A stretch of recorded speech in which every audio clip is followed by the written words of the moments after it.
Now that we've had the weekend to digest the 49ers draft picks, let's grade them. Let's go one by one, grade each pick, and give the entire draft a composite GPA, a report card. And I'm including the D Ford trade, the Emmanuel Sanders trade, and the Trent Williams trade because they all involve draft picks from this class and should be factored into the composite GPA. All right, let's start with the first pick, Javon Kinlaw. The Niners traded down from 13 to 14 to take him. That was a good trade. They picked up a fourth-round pick. Kinlaw's a good player, not Solomon Thomas, not a bust. He's a solid player. I would compare him to Eric Armstead, who was the 17th pick in the draft, right around the same spot. Not Buckner.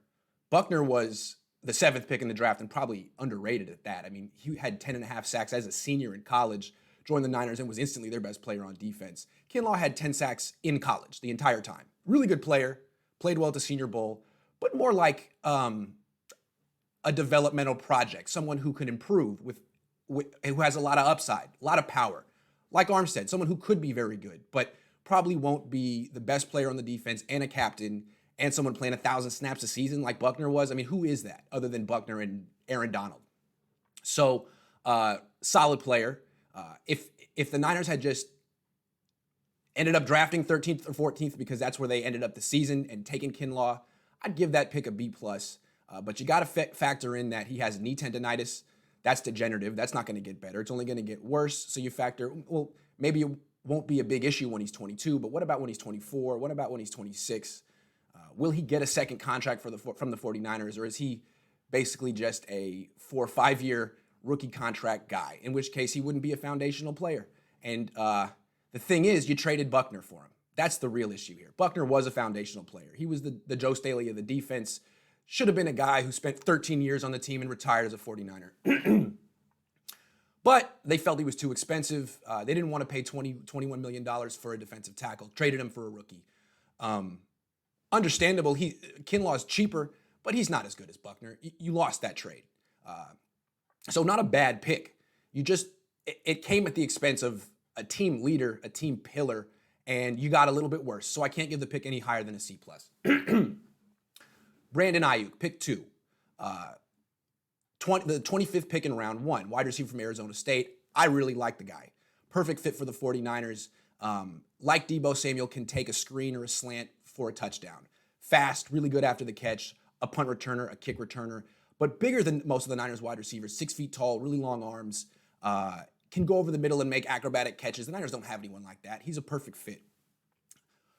Here's my question with him, though. The Niners traded up to take him. They took that 4th-round pick that they got, the Javon Kinlaw deal, packaged it with a 5th-round pick and their 31st pick, that's 3 picks, to go to 25 for a wide receiver that I think would have been there at 31. He was the 6th wide receiver taken in round 1. Usually there aren't 6 wide receivers. The Niners jumped 5 teams, and none of them ended up taking a wide receiver. The Niners said they had intel that one of them would. It's possible their intel was wrong. I mean, the Dolphins traded down from 26.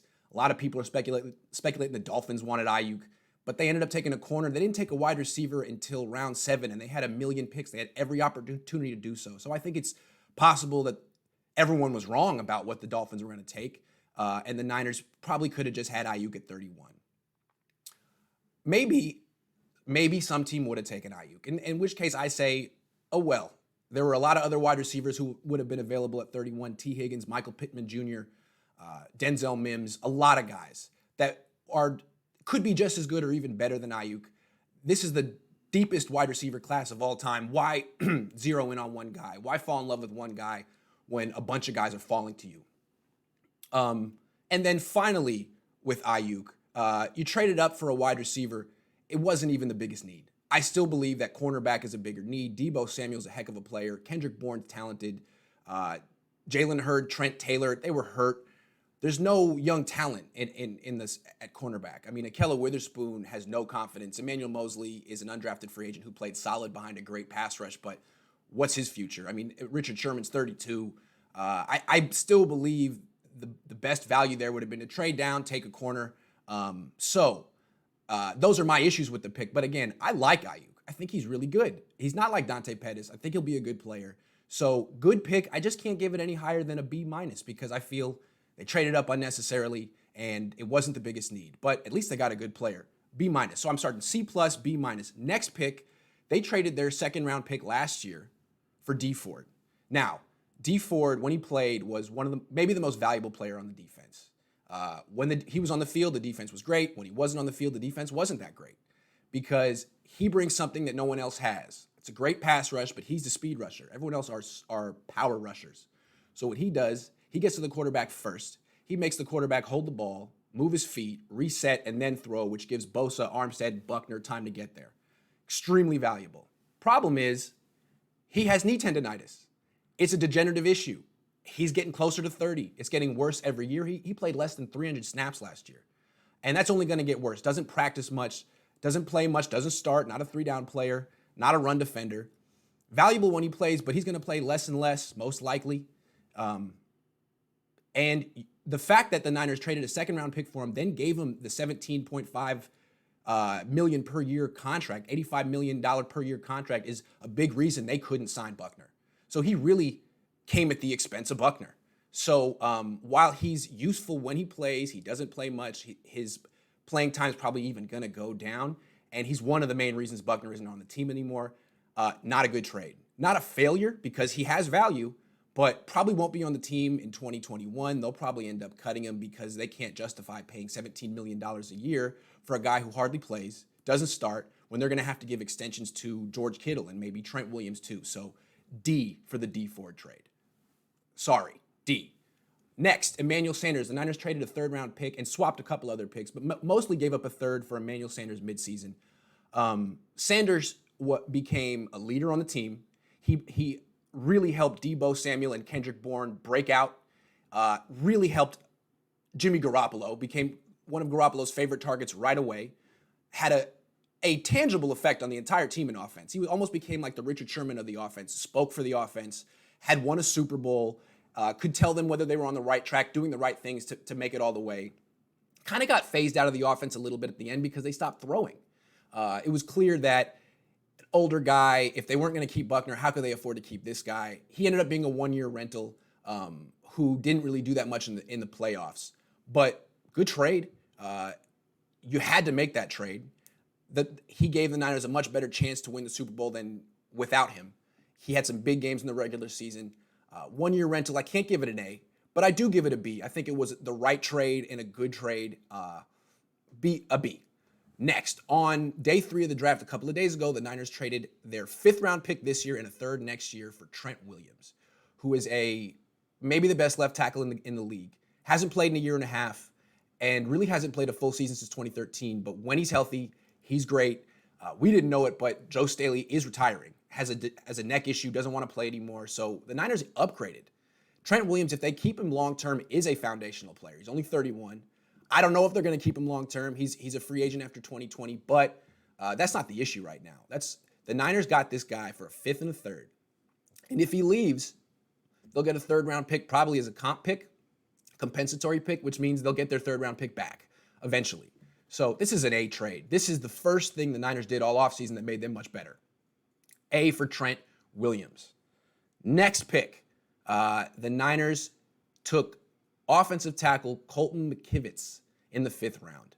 I understand why they took him. They want another guy like Brunskill. They don't want to rely on Brunskill at the right guard. They want to add some competition. That's fine.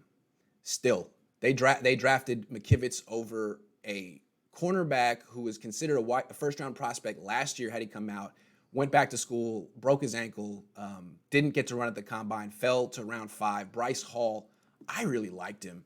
I watched him a lot last year because played in the same secondary as Tim Harris Jr., whom the Niners drafted, and Juan Thornhill, who was one of my draft gems. The Chiefs ended up getting him. Great player. Brice Hall's really good, too. The Niners could have had him. Again, that's their biggest need. I think they need someone more like him to push Mosley and Witherspoon, and they need a guy to push School, who was terrific last year. So they have Brunskill. They have a second Brunskill. Great. Not a bad pick. Not a great pick. I'd give it a C. Fine. 6th round, Charlie Woerner. I love this pick. 6th round pick. You can see exactly how he's going to fit this offense. He's the blocker. He can be Garrett Selleck. He can be Kyle Juszczyk. When Kittle got hurt last year, Dwelly stepped up. When Juszczyk got hurt last year, Dwelly became the fullback. Dwelly's a hell of a player, but he's more of like the pass catching specialist of the backup tight ends. Great hands. The guy you go to on 4th and 4. or in the red zone every time. But the fact that he could block as a fullback and as a tight end, it was like, wow, great effort. It's really impressive because that's not his specialty. Werner, this is his specialty. He blocks like Kyle Juszczyk. He really hits hard.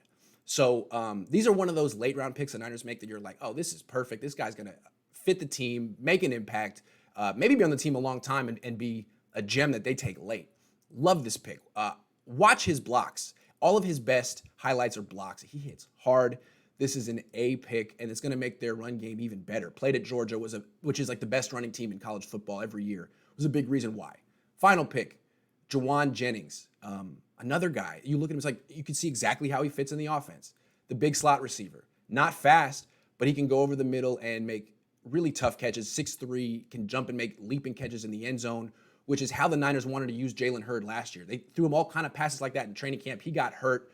This is clearly Jalen Hurd insurance in place. His back never fully recovers. He broke his back and had setbacks last year. So I wouldn't be surprised if Jennings ends up being better than Hurd. Hurd's been a receiver for a year. He's a former running back. He played at Tennessee with Jajuan Jennings, and Jennings was the receiver. Hurd was the back. Jennings has been good for a long time. I love this pick. That's another A.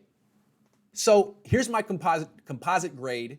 You can do the math yourself, but if you give each grade a number value like you would in middle school or high school, add them up, divide it by 8, I give it a B, a 3.0.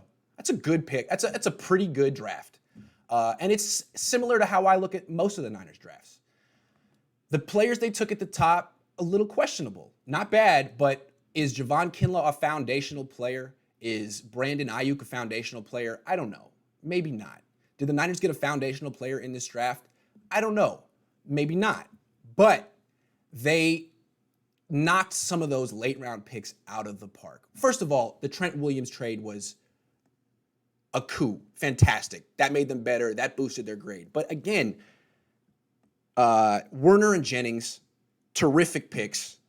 The Trent Williams was an A plus. But the Werner and Jennings, those are great picks. 6th round, 7th round. And it reinforces what makes the Niners great. To me, what makes the Niners so good is not their foundation. Like, Lynch brought up the concept of foundational players. The Niners don't have that many. They have George Kittle and Nick Bosa. That's it. Trent Williams could be considered that, although he hasn't played in a year and a half, and he might not even be on this team for more than a season. And if COVID-19 wipes out the season, he may never play a game with the 49ers. Who knows? I'm saying 2 foundational players, Kittle and Bosa.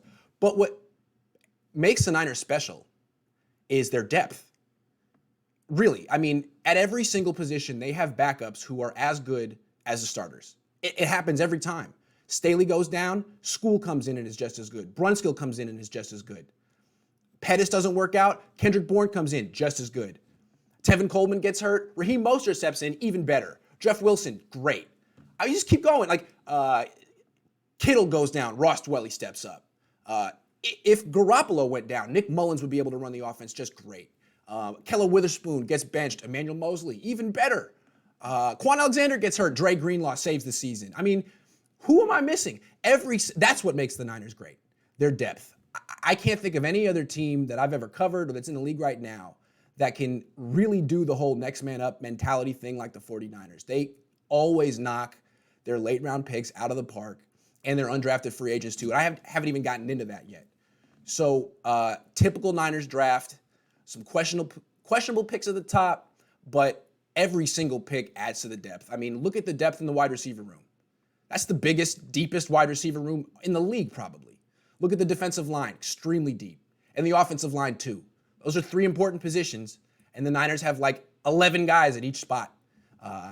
And that's what's going to make them unique. So what grade would you give them?